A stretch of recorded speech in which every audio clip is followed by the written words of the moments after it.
I'm Jack Zenger. I want to welcome you to today's webinar, Fresh Facts about Feedback. I'm joined today by two colleagues. Happens that Joe Folkman is here in the Utah office with me, although we're in separate offices, properly social distancing. We're also joined by our colleague, Jim Foster, who's in Boston. Jim will be the one who will be managing our chat function today. So Jim, just to tell them a little bit about you and what you will be doing, please. Thank you very much, Jack. Good afternoon, everyone. I'm Jim Foster, the Zenger Folkman Senior Client Executive based here in Boston. Thank you for joining today's presentation. I will be monitoring the chat during the presentation and responding to questions and going over appropriate follow-up where that may be appropriate. So look forward to doing that. And also we'll be back at the end of the presentation to talk about a special offer on one of our workshops. So I'll look forward to seeing you then and enjoy the presentation. Joe would like to ask our participants a couple of questions, so I'll give the ball to you. Hey, thank you, Jack. And it's great to be here. We're going to talk about feedback today.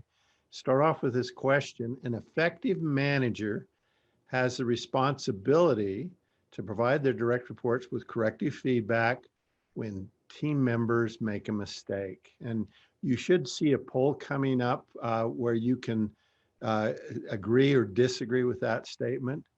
You know, Jack, I was thinking about this statement, but it's not only managers. I mean, we've all seen those signs. If you see something, say something. And I think people generally feel a responsibility. If something's wrong, they have an obligation, a duty to kind of tell people about it, don't they? Many times they think that. Well, you know, it is a pretty strong desire we have to, and most people feel this sense of obligation that they are responsible, that if they see something wrong, they need to correct it. It's their job, it's their responsibility.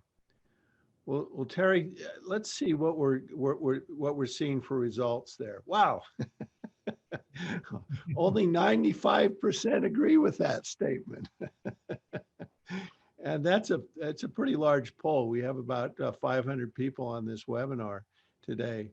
So strong agreement that it's a manager's responsibility. In fact, it's an individual's responsibility that they should give people feedback if there's mistakes or if there's problems. We asked this question of 1,200 people. The thing that would help most employees improve their performance is being given specific constructive suggestions on how to improve, or being given regular recognition and praise. And 555 people, 82% agree with A. Now that's, this issue. And I think for most of us, we've had an experience where we got some very helpful and useful corrective feedback, and it was very beneficial to us. But this leads to some interesting, I guess, problems when it comes to feedback.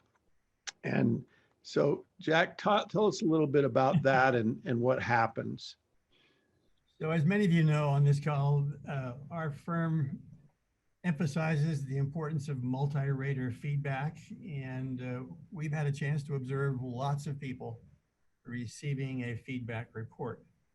What we observe is that when people get their report, there's a very common tendency for them to immediately begin flipping through it.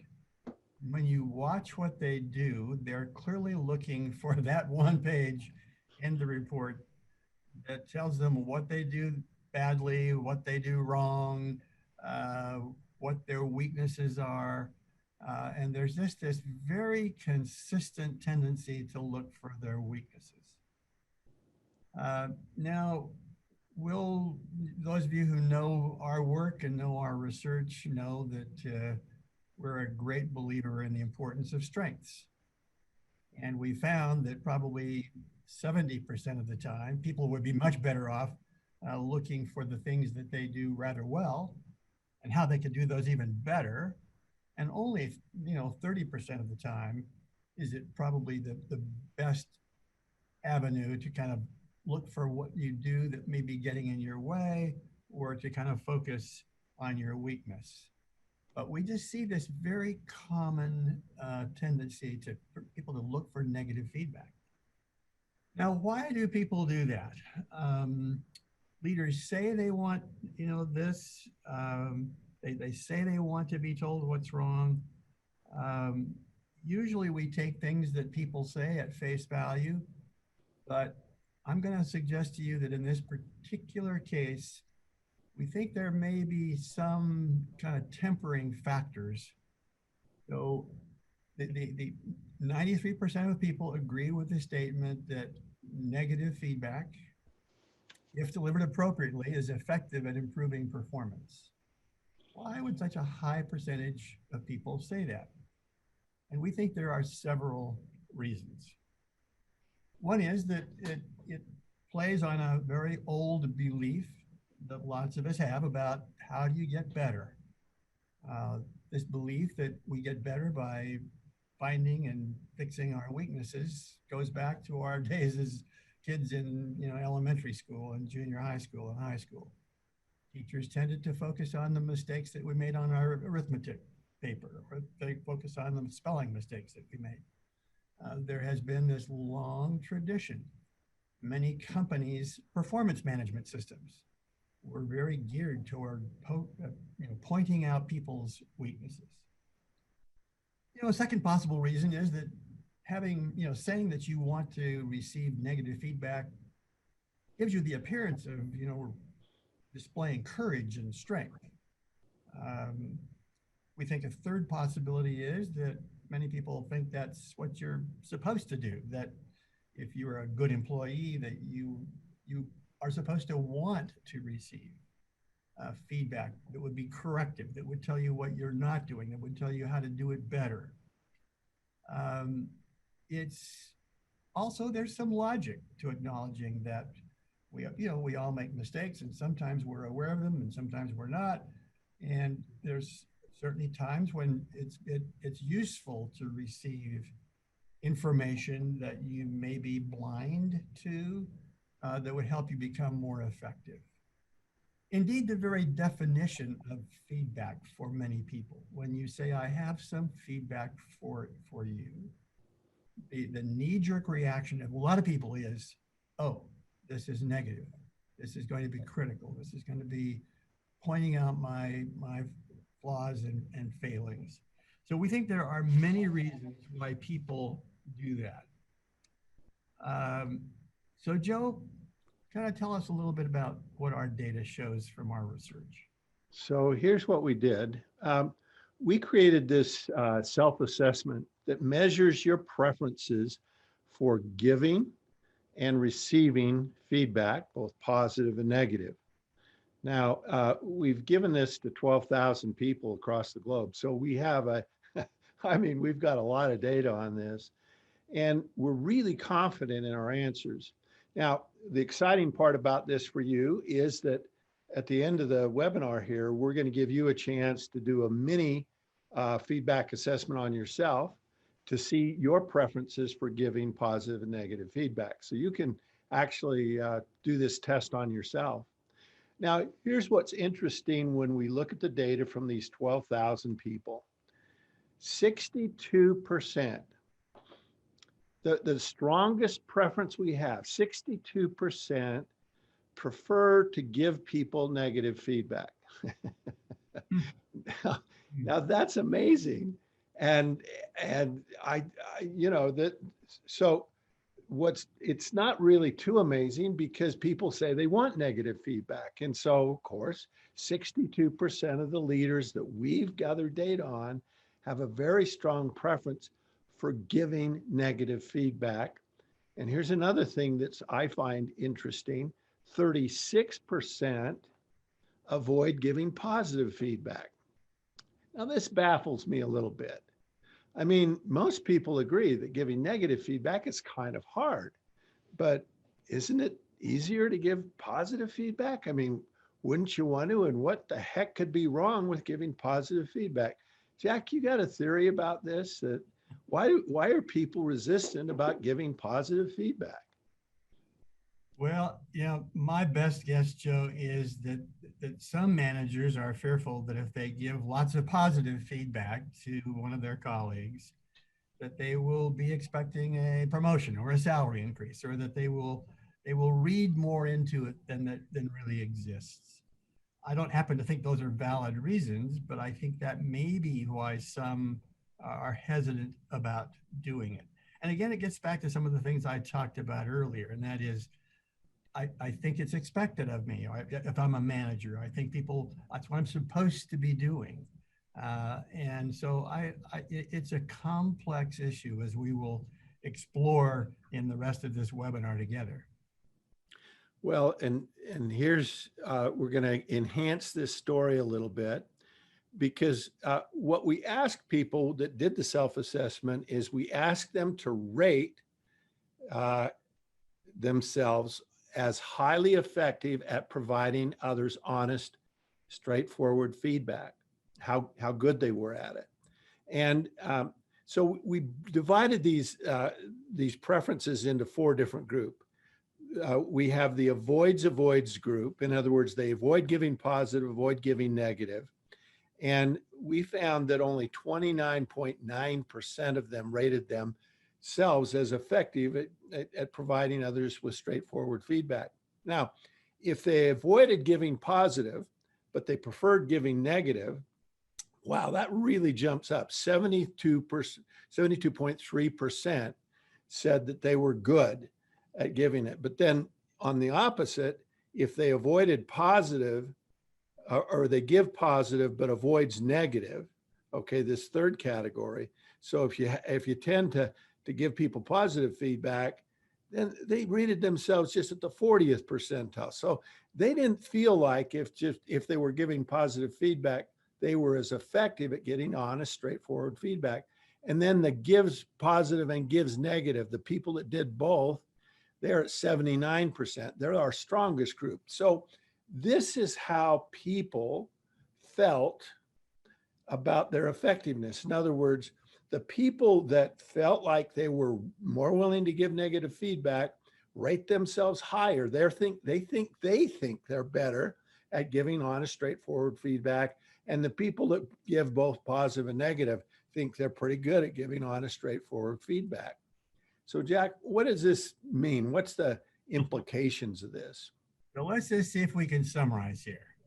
The fact is, if leaders give only one kind of feedback, those who give the tough feedback think they are better at developing others. And leaders who rate themselves highest tend to give both kinds of feedback. But the big question is, do the recipients agree? We would argue that the recipients are the really key people in this equation. Do the recipients think that managers who give them one kind of feedback are more effective than the other? And so Joe kind of reviewed the data with us about what we found doing that. So here's what we did. We matched up the self-assessment data with 360 assessments from others, okay? Manager, direct report, peers, and others. And we asked the question, and we asked people to rate a manager's effectiveness, the person that did this self-assessment. Well, are they good? How good are they at giving honest, straightforward feedback? How good are they? And here's what we found. On the avoids group, that group was at the 44th percentile. Now, the group that avoids giving positive but prefers to give negative, and remember, this was the second highest group in the self-assessments. These people thought they did a very good job. Is this number going to go up or down? It goes down. When the people that are receiving it are rating them at the 39th percentile, they're rating them as being worse. Now, remember the gives positive but avoids giving negative group, they rated themselves lower on the self-assessment, but how did other people perceive it? Look, they rate themselves at the 51st percentile, and the gives both positive and negative, they also rated when they're, again, these are ratings from others at the 51st percentile. Now, Jack, this is compelling data. We're matching up a self-assessment about how people prefer to give feedback with feedback from others about how they're receiving it. And the implications of this is very clear, that the lowest rated group here were the group that preferred negative and avoided positive. And again, the people that tended to prefer positive and avoid negative, they're at the 51st percentile. The people that did both were also at the 51st percentile. Let me show you another item that we looked at here. And that's a broader category of how effective people were at developing others. And what we're going to see is a very similar trend. Again, the avoid group, 41st percentile. Again, the avoids giving positive, they go down to the 39th percentile, and then gives positive but avoids giving negative, 52nd percentile, and then the gives both positive and negative, 53rd percentile. So we're finding the same trend. We're finding that the people that had a preference, those leaders that had a preference for giving negative feedback and avoiding positive feedback, they thought they were doing the right thing. They thought this was helping. And guess what? It's hurting. It's actually hurting. And then we looked at one other factor, and that is overall leadership effectiveness rating. Now, again, these leaders that thought they're doing a good job, and they thought that this is the job I'm giving because they avoid the positive and give the negative. When you look at the data, the thing that was hurting was they were hurting themselves. They were actually rated only at the 40th percentile, but the people that gave both positive and they avoided negative were at the 52nd percentile, and the people that gave both positive and negative were at the 49th percentile. Those are significant differences. The implications of this, I think, are really significant. People that have a tendency to just give negative feedback are rated, and they're thinking they're helping, they're thinking they're doing their job, but it not only doesn't help them. I mean, they're actually rated lower on both giving feedback and developing others, but it's hurting their overall effectiveness as a leader. It is making them a worse leader. This is fascinating to me. Jack, what do you see anything else in that? This is very fascinating data, and it's this interesting dichotomy between what people think is doing good when they're functioning as a leader and giving feedback, and what the recipients are responding to. So let's just talk a little bit about the dangers of giving only corrective feedback. There's some implications of this, that you give just negative feedback, team members feel judged, and they feel they feel like you're only looking for what's wrong.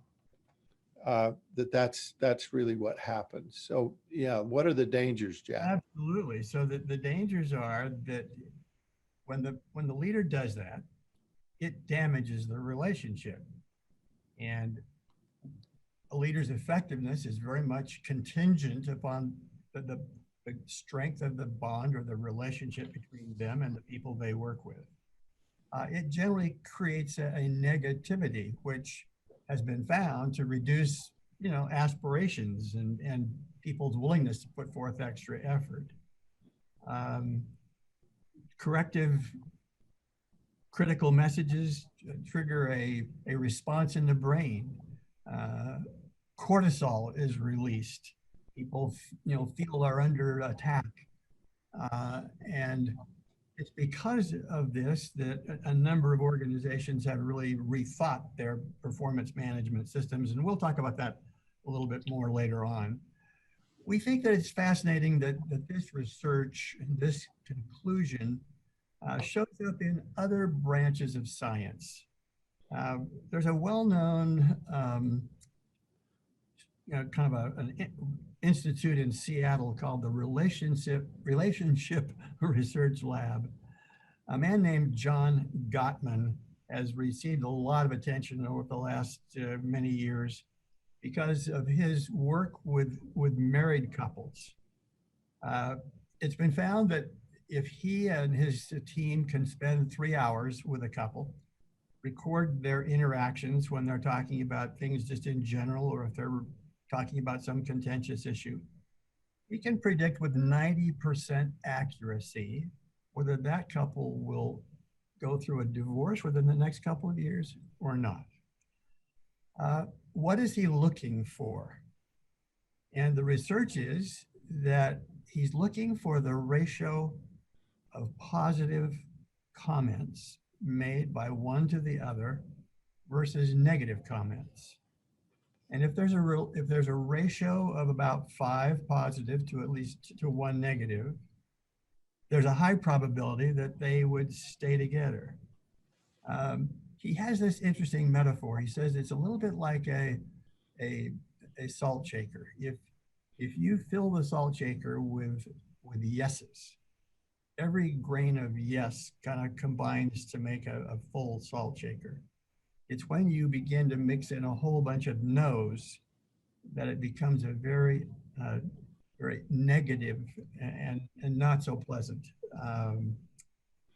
outcome for the couple. So in other branches of science, the importance of positive interactions and positive comments from one person to another has been confirmed. Isn't this, that's really fascinating research, Jack, and it really does, you know, and it's interesting here because it's not 5-0. No. There is a place for corrective feedback, but it's 5-1. And I shouldn't have told my wife this. She started counting up. Anyway, oftentimes a lot of people feel like that. I don't know if you had this experience where you've watched somebody performing or doing something and you notice something they did wrong. And you say to yourself, oh, they didn't recognize they did that wrong. They didn't see that they did that wrong. And so you feel an obligation, you know, you're really just trying to help because these people, they missed it. They obviously, if they knew this, they wouldn't have done it. And so you really try to kind of correct the mistake, and you tell them. We ask people how often when they get feedback, did they already know? When was this a surprise to you? How often? And what we found is 72% of the time, people know what they did wrong. They I mean, you think they're clueless most of the time. They're not clueless. They know they made a mistake. And when you tell them that they made a mistake, oftentimes you just rub salt in the wound a little bit. And so the implications here is if you have a preference for giving people positive feedback, team members feel valued. They feel appreciated. Your spouse feels valued and appreciated. This preference for giving positive feedback. And you noticed that the people that preferred positive and avoided negative, those numbers were just as high as the people that did both. It's just really interesting how that effect that has. But when people feel valued and appreciated, then you can give corrective feedback and it doesn't have a negative effect. And then, you know, the implication of this, or you get higher ratings on feedback, on how well you develop people, and on overall leadership effectiveness. And those were all statistically significant findings in terms of the data that we found there. So I think that's really very compelling evidence. It is, and it's interesting that this research is finding its way into practical applications. A number of big organizations have experimented with implementing what we're talking about. In the October 2016 issue of Harvard Business Review, there's a really good article by a Wharton professor and a colleague from NYU called The Performance Management Revolution. They talk about Adobe and Dell and Microsoft and Accenture And we've talked to some people in Accenture. Accenture has tried a very bold experiment with their performance management in having only positive feedback, doing away with traditional ratings. They mandated that all feedback in a performance management discussion would be positive. And what they found was that the employees liked it. The firm has moved forward. High percentage of people praising this change in their system. We're seeing a number of other organizations experiment with this. So we think that the implications are very strong for a practical application inside a company. Let's talk a little bit about this, the giving positive feedback. We know that there are some ways to do it. We know that there's positive outcomes. It creates a better mood when done properly. It's very appropriate for certain people and certainly during specific times. There are good and bad ways of doing it. So let's just talk a little bit about the good ways of doing it. Positive feedback is most beneficial when it's specific. It isn't the general attaboy, good job, thanks very much. It's when you describe the consequences of what the person has done, the specific things that they did, and you as the colleague convey your personal reaction, your personal appreciation for what they're doing. So there are lots of formulas for giving positive feedback, but obviously when it's done well, it really does have beneficial effects. And similarly, on the other side, when corrective feedback is, when it's done well, it can have some positive effects too. If the person who's receiving it knows that the purpose is purely to be helpful. Again, if it's balanced with a much higher percentage of positive feedback interactions. And again, when that feedback is specific, when you can describe the consequences of what the person did, and then when you kind of approach it as a joint problem-solving discussion, how the two of you together can find a way going forward that will kind of remedy this situation. And when the person leaves with the assurance from you that you want to really help them, and that it's forward-looking, that it's not just a look in the rearview mirror, but it's really looking to the future to make it better. When those elements come together, then corrective feedback can have some very beneficial effects. So Jack, we have a recommendation here. And the first recommendation is that it looks to us, and the research confirms it, that giving positive feedback, having a preference for doing that, really helps you be better at giving feedback, better at developing others, and helps you in terms of it will improve your overall leadership effectiveness. That's our first recommendation. Here's our second recommendation. We think this is, it's time to do this. We think that this recommendation could have a significant positive impact on your culture. And it's to create a culture in your organization where people more often ask for feedback from others. Now, let me show you why we're giving you this recommendation. And I'm going to show you some data from 87,000 global leaders. And what we looked at is their effectiveness, a leader's effectiveness at asking for and acting on feedback, just those two skills, and the impact that has on overall leadership effectiveness. And what you see here is a dramatic impact. When people ask for feedback, they tend to get better as a leader. Several years ago, I was giving my son-in-law a ride to the airport. He had just gotten his first job out of college. he got his master's degree and he got a really good job. And so on the way to the airport, he asked me, he says, what's the one thing that you think I ought to do to be successful in my job? And when he said that, I thought, one thing? I never tell people one thing. Give me five. Or one thing's really hard. But I looked at it and I just run this data and I said, here's my recommendation. Start right now and continue to ask for feedback on a regular basis, because people who ask for feedback end up being much more effective leaders. And if you look at this, you can see the impact that has, and it's dramatic. Now, I want to comment on this a little bit, Jack, but why don't you chime in on this and talk about it? So I suspect that many of you, like I, get a morning news feed. And it was fascinating that in this morning's news feed, there was an article cited by Warren Buffett. Now, all of us know Warren Buffett, not as a particularly a management guru, but as more of a very wise investor.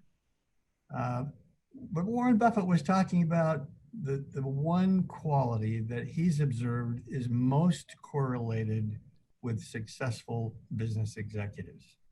And it was fascinating that it was this practice of them asking for feedback from their colleagues and having the humility to kind of listen to them and respond to that. Our observation is that when people ask for feedback, it puts them in a much better position to be willing to kind of receive it in a positive way and then to act on it. When we make the effort to, and we seek feedback from other people, it increases significantly our willingness to do something about it.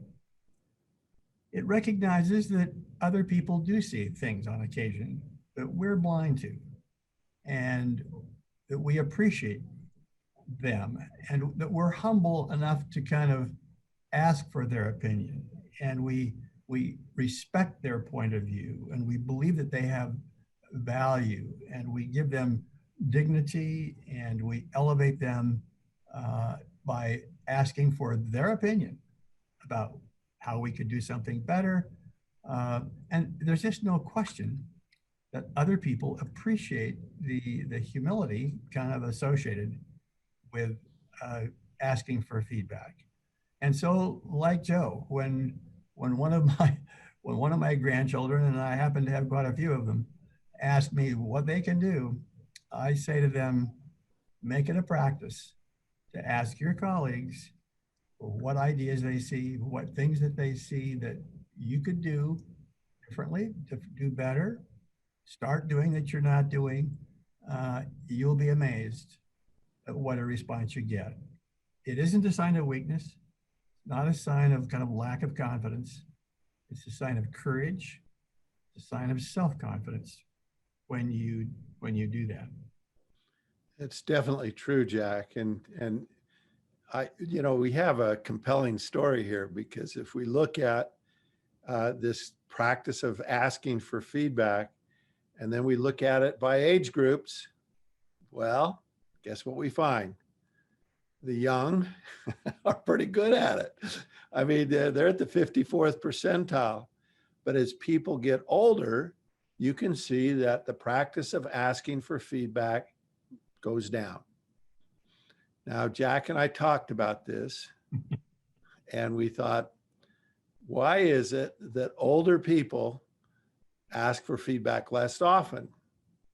Could it be they ask for feedback because they're more effective leaders? I mean, are older people more effective leaders than younger people? And so they don't need to ask for feedback because they're so good. Now, you may, Jack and I look pretty young, but we are a little bit older. and Jack, when you and I have talked about this before, what was our theory about why older leaders should be more effective?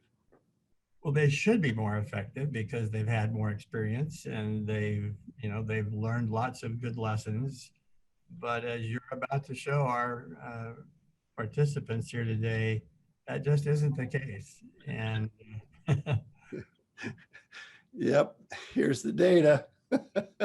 And again, this is from 63,000 leaders. So we've got really good evidence here that suggests that leaders over time,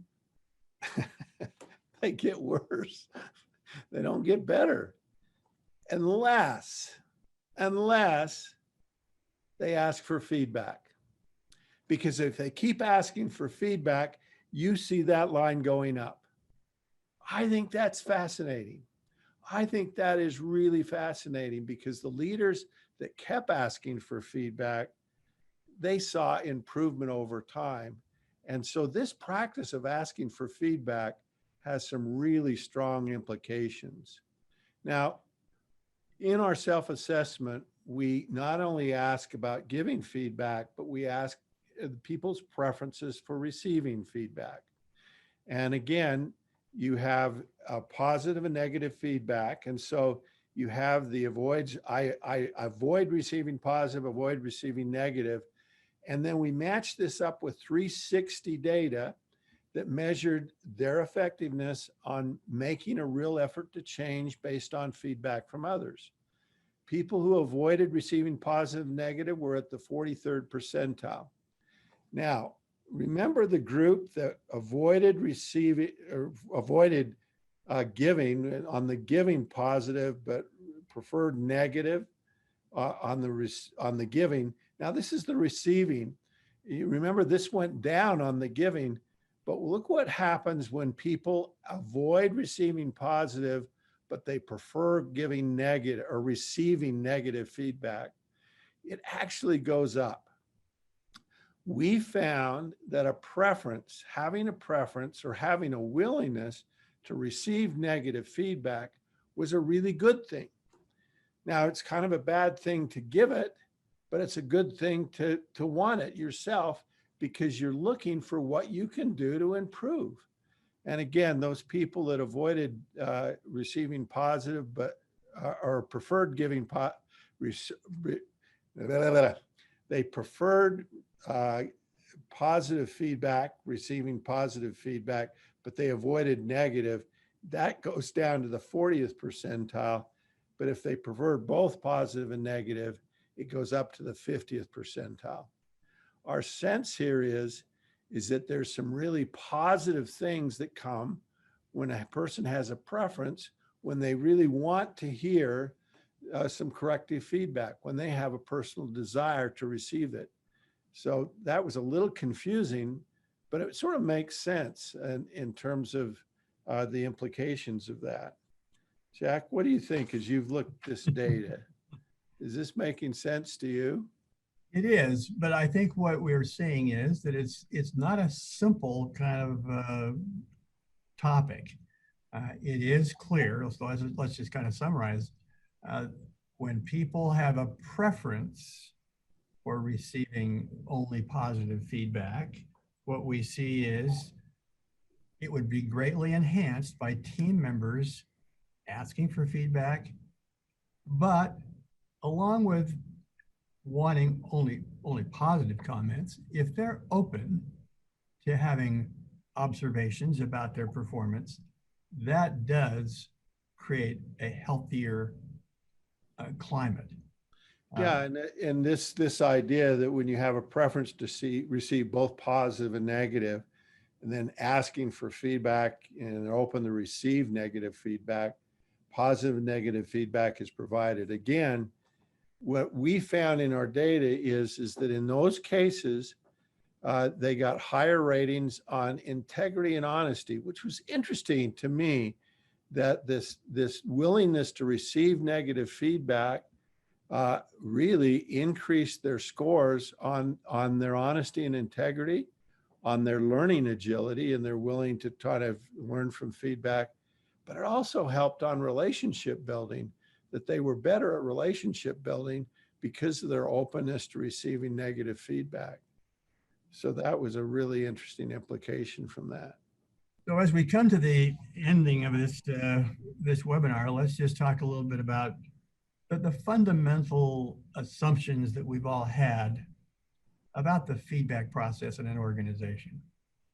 Historically, our fundamental assumption has been that it's a manager's duty, responsibility, privilege, whatever you want to describe it, to give feedback to their subordinates. We've seen it as a kind of a cascading downward. What we've seen is that direct reports, the subordinates, often tend to wait for their manager to give them feedback rather than them asking for feedback. And this results in many managers feeling a lot of stress about giving feedback to their direct reports. Many direct reports kind of resisting feedback. And by the accounts of many people, the annual performance appraisal process was perceived as being a very negative, very distressing kind of procedure for most people. We would hope that maybe some of these assumptions might change. If everyone was encouraged to regularly ask their colleagues for feedback, rather than waiting for the managers to provide the feedback, if we could flip this whole thing upside down, if we could encourage managers to ask their direct reports for feedback. Think of what an example that would be to all the people in the organization. By them being a role model and asking for feedback about themselves. Think about how this would change the whole procedure, that the feedback process was an upward in a direction, and people would ask for feedback, and therefore they would be more willing to take that feedback and act upon it. And so we think that maybe the time has come for us to kind of rethink this whole fundamental expectation.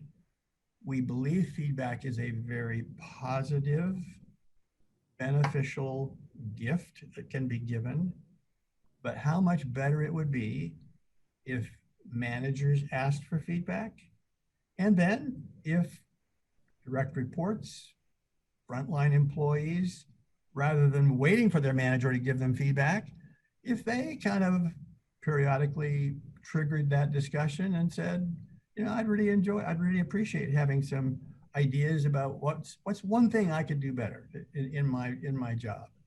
So if employees want more feedback, which almost invariably they say they do, what would happen if we, rather than expecting the manager to initiate that conversation always, what if we put the onus on the employee to say, okay, you're in control. You can trigger this event. You can cause this to happen. And when you do that, it will be far more comfortable for you, far more comfortable for the boss, and probably will result in you taking action on it to a much greater degree. It's so interesting that when people ask, they're just in such better shape to hear something. Everybody feels ambushed when they sit down and they're just given the feedback. But when you ask for it, it's like, hey, I asked for it. And they're just in much better shape to receive it.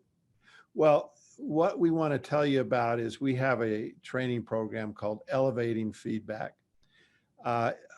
And what we found is in this pandemic, there is the number one biggest difference between the leaders that did really well in the pandemic and those that did poorly is that those that did well were able to balance the drive for results with concern for others' needs.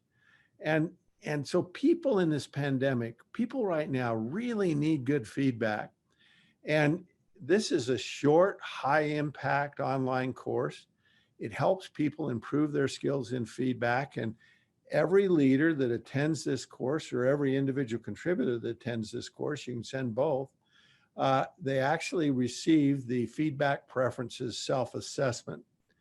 Now, what's interesting about this self-assessment is many people are shocked and surprised about their preferences.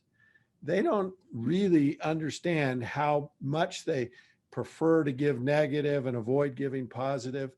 That combination has a negative effect on that. And to have that insight really can help leaders, and it can really change their effectiveness. But so many leaders are unaware of this terrible tendency. So Jack, tell them about the free gift they're going to get on the after this feedback here, or after this webinar. So our colleague Jim Foster will give you some more details about this, but basically what he will be describing is that there is a feedback preferences assessment that we're making available to you, which will give you some kind of a better insight into your preference for giving negative corrective feedback or for giving positive and reinforcing feedback. We think it will be a very useful bit of insight for you. And you'll get a score back that will give you some window into your current preferences for doing one or the other. You know, Jack, after your discussion on Gottman, some of you might want to have your spouse take this same self-assessment, just so they see their preferences too. And you can do that. So this will be kind of fun for you to give this to your spouse. So Jim, tell us a little bit about our special offer here. Thank you, Joe. And thanks to everybody who contributed comments to the chat. We had some very robust chat. Feedback is a very complex topic, and in many cases, the questions that came in will require some pretty complex responses. So we look forward to reconnecting with everybody on that. And if you have found today's presentation intriguing, we do want to make a special offer available to you as a way of thanking you for participating today. In terms of the Elevating Feedback Workshop that Joe just talked about, we do deliver this virtually. And it was coming up on December 1st and 4th. We can make this available to all of today's participants for only $200. We'll be sending out a discount code to you in our follow-up email. If you have any questions about the workshop, what the experience is like with the participants, please reach out to us. We'd be very happy to talk to you about it. And Joe mentioned the Feedback Preferences Assessment, which is a component of the Elevating Feedback Workshop. I want to be very clear that the mini assessment we are offering is a condensed version of what you would do in the workshop. We'd like to offer this to you now on a complimentary basis. It will launch at the close of the webinar. If you would fill out your post-webinar survey, you should receive it immediately. Or you can paste the address on the slide into your browser. And that way, to be sure that you can get this. I will read it out just to make sure everybody's got it. It's https://bit.ly/ZF-October, OCTOBER. You will also find this address in the chat field. We look forward to reconnecting with everybody and hope you'll take the assessment and develop some very useful self-insights. Thank you.